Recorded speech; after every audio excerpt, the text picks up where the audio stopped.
मैंने एक औरत की मदद की, उसे काम दिलवाया, कमरा दिलवाया। मेरी नज़र उसकी जवान बेटी पर थी। पर मुझे बेटी नहीं, माँ की मिली घपाघप करने को। यह कहानी है मेरे एक दोस्त की और मध्य प्रदेश की रहने वाली प्रेमबाई की। वह मजदूरी करने के लिए मेरे शहर अलवर अपने परिवार के साथ आई थी।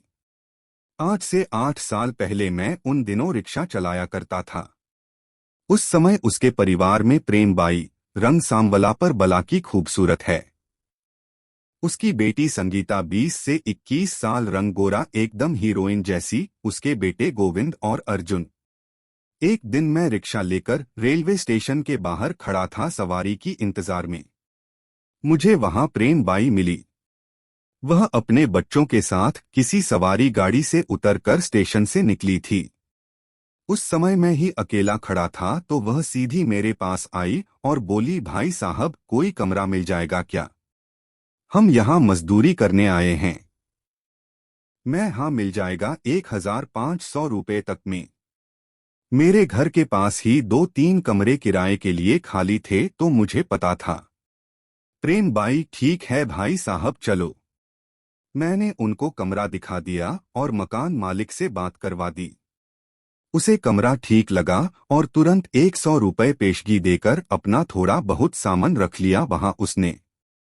तब मैंने उसे अपना नंबर दे दिया, कोई परेशानी हो तो फोन कर देना, वैसे मेरा घर पास में ही है।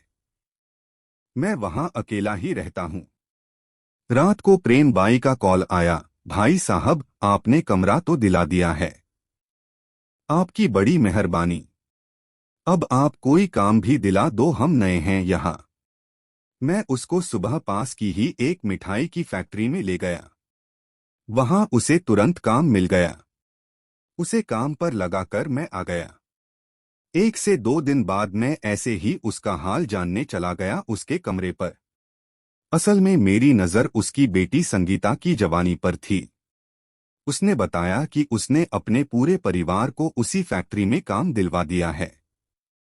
कुछ दिन बाद उनका फिर कॉल आया, भाई साहब, आप मेरे कमरे पर आ सकते हो क्या? मैं शाम को उसके कमरे पर गया। प्रेमबाई ने बताया, भाई साहब, यहाँ कुछ लोफर लड़के हमें परेशान करते हैं। आप भी अकेले सोते हो अपने घर पर, क्या आप मेरे यहाँ सो सकते हो कुछ दिन? मैंने हाँ कह दिया।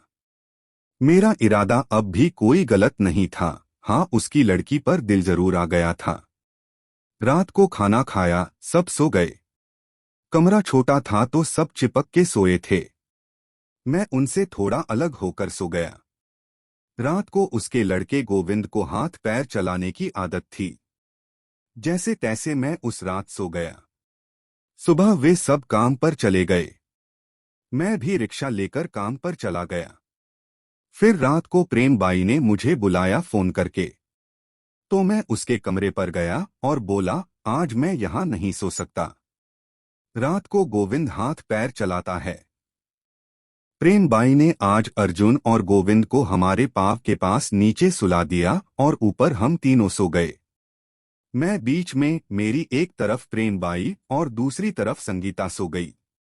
रात को मैं पेशाब के लिए उठा तो वापस आते वक्त पैर फिसल गया और मैं प्रेमबाई के ऊपर गिर गया और मेरा हाथ उसके गुब्बारे पर चला गया।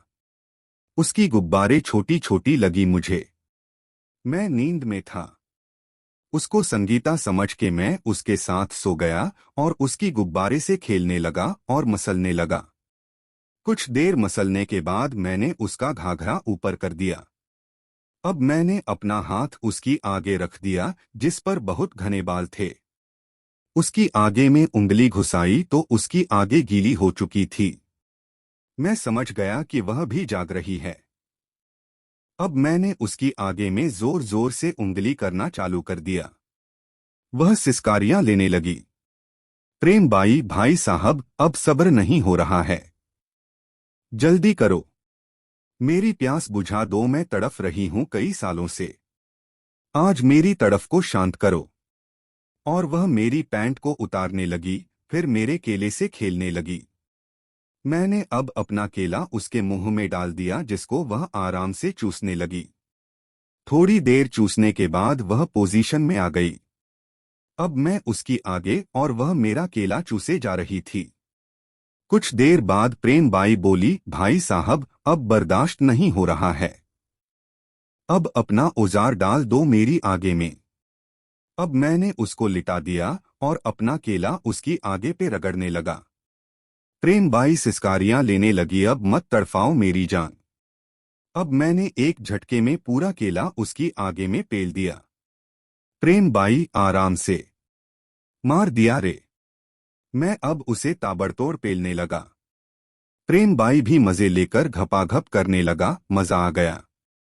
कुछ देर बाद वह बहुत जोर जोर से सिसकारियां लेने लगी और बोलने लगी, भाई साहब मेरा होने वाला है, जल्दी जल्दी करो।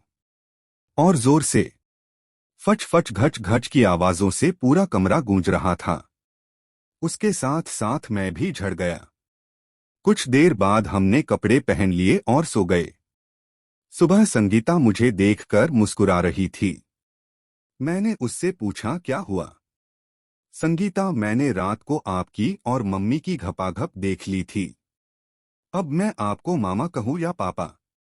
यार मैं घपाघप करना तो तुमको चाहता था, गलती से तेरी माँ को पेल दिया।